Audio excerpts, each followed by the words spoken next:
A man was shot dead on Caledonia Courts Plaza in Mandeville on Wednesday night. Bar patrons identified him only as Davy.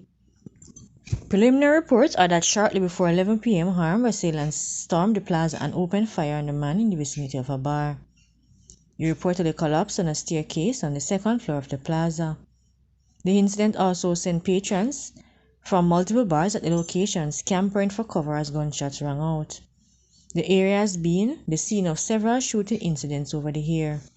5 murders, including a double murder, have been committed in Manchester in the past 2 weeks.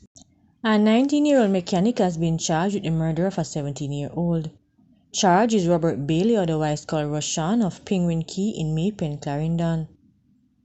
Reports are that about 4:30 p.m. and 8 p.m. on Wednesday, July 10, Ezra Manning, otherwise called Redman, was picked up in a black Honda Stream motorcar by Bailey and 2 other men. It is alleged that they then made their way along a dirt track and exited the vehicle, where Manning was shot in the head. Its throat was also reportedly slashed. All 3 men then reportedly left the crime scene.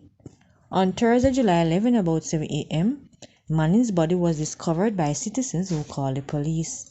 Bailey was arrested on Sunday, July 21 during a police operation and was subsequently charged.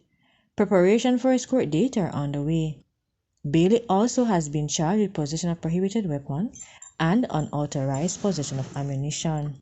Police have charged a man who allegedly broke into a woman's house in Lacovia housing scheme in St. Elizabeth on Tuesday, July 9, and attempted to rape her at knife point. Charge is 25-year-old Arvel Grant and the man of Reading, District Lacovia in the parish. He is charged with burglary, assault with intent to rape, and unlawful wounding. Grant is accused of entering a woman's house without her permission about 3:27 a.m. He allegedly held a knife to her throat and demanded sexual favors from her. A struggle reportedly ensued, during which Grant managed to inflict several wounds to the woman before escaping.